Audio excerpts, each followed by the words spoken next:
so many sites, or should I say just paradigms in organizations, mostly founded in commerce, right? So, of course, money's driving factors, but the premise is, how can we capture as much as we possibly can about something? In a situation like Google, or even more like Netflix, is tracking behavior of the users. So you've probably heard of pay-per-click, and so much is transparent about what you do on the internet. Not that much is confidential. It's actually really shocking and staggering. But the notion is, can you capture how long they're on a web page, what web pages they go to, what pages they're accessing from what location? Are they in the same region of different information sites of where they need to do? Is it, finding a restaurant nearby, or is it finding a restaurant in Austin, Texas? How long you're on the page, where your mouse goes on the page even. Did you hover over that banner to watch the pop-out movie? Did you click on the scroller to look at the next ad in a climbing gear shop online? It's all those kind of things that are tracking behavior. And in a place like Netflix, or even if you take Spotify, what they're doing is they're constantly looking at listening or watching statistics and frequency, time spent in the movie. So click on the movie. Did you watch it for 10 minutes just to get a taste and you were bored and you moved on? Or did you go into Netflix with the intention of finding this movie and watching the whole thing? You see the recommendations pop up after you watch the movie. Same thing with music. I mean, Spotify has it pinned as well. I mean, it's tracking what you listen to, making recommendations, showing you the new records that are being released, getting you on the hook to pay that $10 a month because there are certain tracks that are pre-released for new records that are coming out.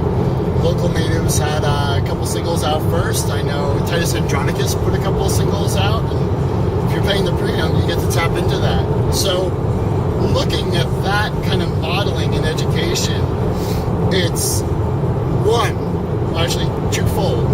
One, can you track,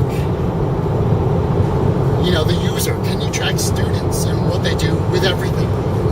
Not just sitting down to take a test, online, clickers, whatever. It's capturing and analyzing even their daily involvement. Clickers may be one way to capture their responses and their engagement in the classroom. And you don't want to take away this organic, professional kind of component from the teachers, but can they capture a lot more with other tools, and then use the information, this is the second, use the information to best make decisions and instructional modifications to improve student learning.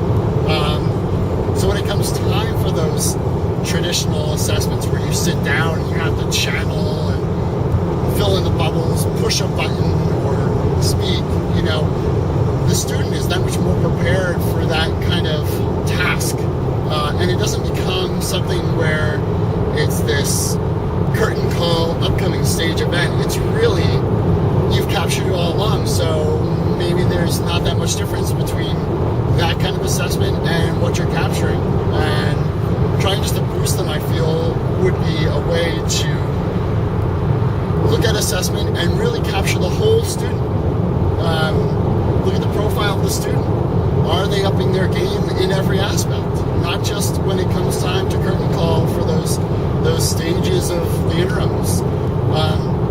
That's, I think, a really big push in education and paradigm shift that isn't there yet, but it's really starting to blow up. I mean, we have capturing tools. One of the things I thought about just the other day is, can you alleviate any kind of attendance problems from any kind of job parameter? So, it seems funny, but do you put a chip in the kid? Track them when they enter the classroom? GPS them in the school? Is it a face capture? Google Analytics and Google Plus has, and so does Facebook. You take a picture, you tag the face, right? Kid's there, kid's not there. facial recognition, and I think it's going to move into voice recognition. So when we start putting, the mentor in the hands of assessing what the kid's doing right, what the kid's doing wrong with speech, yes, we put a lot of trust and faith in that professional, but maybe they need some help in assessing because some tasks are very difficult. And I don't think it's a matter of taking away the professional component. You still have to make the judgment. But how nice would it be if you have assistance with this? It tightens it up, one, but it also allows you to focus on other things. That's the big premise. With any kind of resource, it's not meant ever to be this detractor from what you're capable of doing, right? You got the job, you can do the job. They hired you for a reason.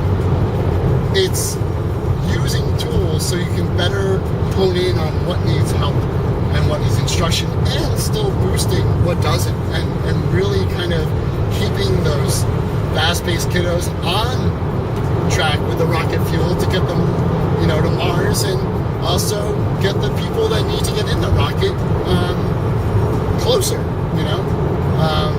because it's only a matter of time before learning just takes off. And I don't think any one individual is incapable of learning what has been tasked. And I think that's some of the struggles that we're facing with reception and judging rigor of kiddos. Separate conversation. I think the other thing big with this conference is the networking opportunity. So yes, I'm going to see a lot of technology stuff, and there isn't one person that goes to these kind of events without knowing how to tap into all those kind of resources with blogging and all that kind of stuff. I think that's kind of secondary. I think using this to network for ideas and kind of purging the brain and totally making it storm in the presence of other people not only gives yourself the momentum just by this catharsis of thought, but it's also collaborating and forming this collusion of ideas. And one of the biggest things is sharing. We talk about the shared values of DPS and collaboration, and what better way if you can put all your positive thoughts together and make it into a mountain. Or better yet, or just another thing is, identify shit, call me on my shit, I'll call you on yours, and together you can make this shit work better. I think that's a premise that, we're so easy to point out the negatives, and that's fine, but do it outside of yourself and introspectively. And I think that having the transparency to show people that really shows a quality of humble and kind of receptive outlooks to making something the best it possibly can be, given some of the constraints, restraints that the field faces in the public sector. So I think networking will be one of the strongest values in this. And if networking doesn't lead to anything, at least you had a couple of good drinks, But I think that the notion is that there are a lot of great minds coming together. We have Gates giving the keynote. We have an epicenter of media that's going to happen all within these next couple of weeks. And what better way to just throw yourself into the mix and see what comes out of it.